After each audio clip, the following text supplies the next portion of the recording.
Hello, PEI. Today, we're taking a deep dive into something pretty significant for Charlottetown's future.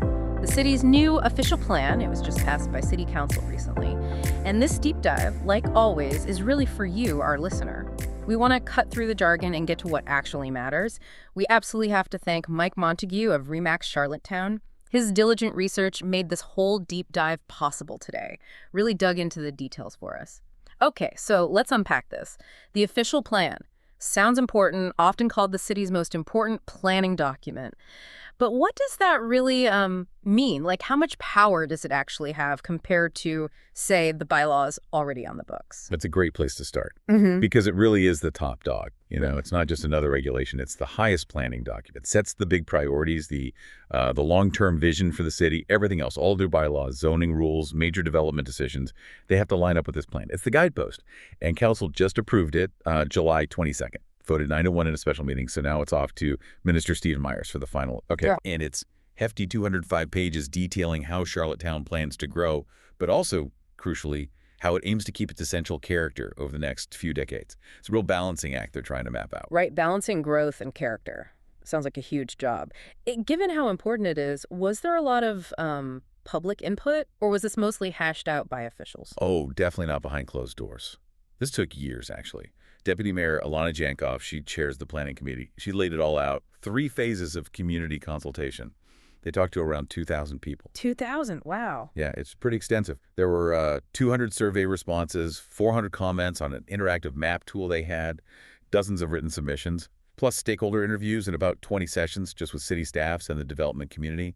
Councillor Justin Muddart even gave a specific shout out to Jankoff for the thoroughness, confirming they really did their homework. So lots of public engagement. Okay, so it's comprehensive, lots of input, but is it like locked in now, set in stone, or can it change? Good question. No, it's definitely designed as a living document, which is important, right? Cities change, needs evolve, so it can be amended over time.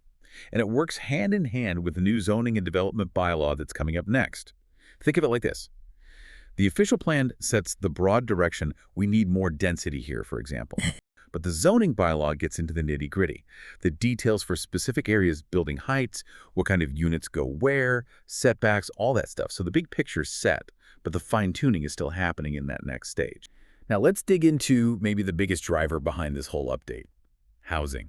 The need for more housing, more density. This seems to be where things get really interesting and maybe a bit contentious. A huge piece of this was funding from the Federal Housing Accelerator Fund. That money came with strings attached. A key requirement was for cities like Charlottetown to get rid of exclusionary zoning. What that means here is allowing 4-unit homes on lots that before could only have single-family houses. It's a direct push to address the housing crisis. Okay, so the feds say allow 4plexes as of right, easy enough, but then the city's language includes this phrase, as of right, as appropriate. That sounds slippery, like they're trying to keep some control. What does as appropriate actually mean for someone wanting to build? Does it just add another hurdle? You've nailed a key point of debate there. As of right, the federal push usually means streamlined approval, less need for council votes on every single project, faster building, but adding as appropriate, well, that clearly signals the city wants to keep some discretion, some council oversight. Councillor Terry Bernard actually brought this up. He supported the plan overall, but he specifically pointed out that nobody really knows yet what as appropriate means in practice. How will they decide which lots get the as of right treatment for 4 units? What are the criteria for appropriate? It kind of risks undermining the speed goal, right? Appropriate becomes a new bottleneck. These specifics are supposed to be ironed out in that upcoming zoning bylaw, so that's definitely something to watch closely. Right. So the city's doing this careful balancing act. But like any balancing act, some people probably think it's tilted too far one way or the other. What are you hearing from the development community, the people actually trying to build? Is this plan helping or hindering them?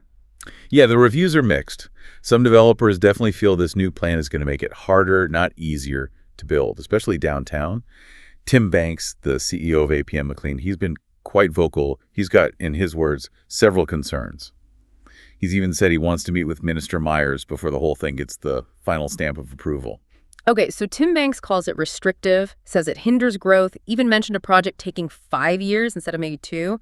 That sounds like the exact opposite of accelerating housing.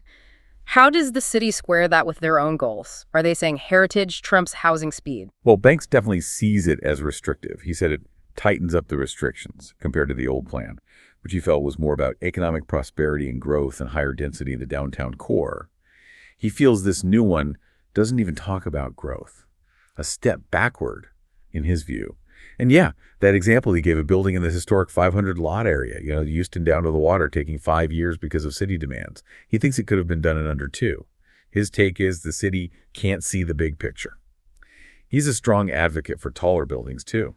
Says, on a small island, we have to go up to make the numbers work for the economy, healthcare, services. He also pushed back on the idea of secondary suites, like garden suites, being the main solution for density in that historic 500 lot area. Says the lots are too small, density there needs height. The city's response, through Deputy Mayor Yankoff, is that long-term development is a balance. You have to grow, yes, but you also have to protect the city's character, especially heritage downtown. She acknowledges the need for more density and different housing types. And they have said they plan to talk more with developers during the zoning bylaw review process. So maybe more dialogue is coming. But it really highlights that tension, doesn't it? Preservation versus progress, depending on your perspective. Okay, let's shift slightly. There's another approach mentioned for housing supply. Gentle infill. Sounds nicer. Less controversial, maybe. What's that about? Yeah, gentle infill is an interesting strategy. It's about adding density without radically changing how a neighborhood looks or feels. So the council is actually preparing pre-approved plans, like templates for things like secondary suites, duplexes, accessory dwelling units, ADUs or garden suites. The big advantage is speed and cost. If you have pre-approved blueprints, it should be much faster and cheaper for homeowners or builders to add these smaller units. Right, cuts down the red tape. Exactly. It helps add to the housing stock incrementally without fundamentally changing the character of existing neighborhoods. They've hired a consultant to draw up different designs for various lot sizes and figure out where these might fit best across the city. And this ties directly into the bigger picture on PEI, right? We've had near zero vacancy rates. Housing costs have basically doubled in a decade. It's a crisis. The city's even planning to offer, I think it's $10,000 incentives for homeowners who add these ADUs, trying to encourage it from the ground up. That sounds promising. Adding housing, helping homeowners maybe cover costs, seems like a potential win-win. But how does this land with the public? We talk about the fourplexes maybe being less popular. How do people feel about these different ways to add density? Well, public opinion is definitely nuanced here. The city did a survey, and it showed pretty strong support for more housing overall. Like 72% of people said, yes, we need more housing, so the need is recognized. Okay, that's clear. But how that housing gets built matters. The survey found that secondary dwellings, those duplexes, garden suites, the gentle infill stuff, were actually the most preferred way to add housing. 4-unit apartment buildings, on the other hand, were less favorable. So it tells you people support density, but they seem to prefer approaches that feel more integrated or less disruptive to the existing neighborhood vibe. It's a tricky line to walk. Yeah, it really is.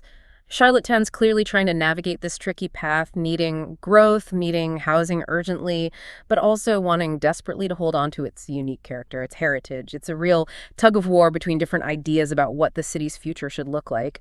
And this official plan is their latest attempt to find that balance point. Exactly. And it leaves us with a pretty big question, doesn't it? As Charlottetown moves ahead with this plan, this living document and the zoning bylaw to come, how will it really balance that cherished historic charm with these undeniable pressures for more housing, more economic activity? It's something for all of us, especially you listening, to think about.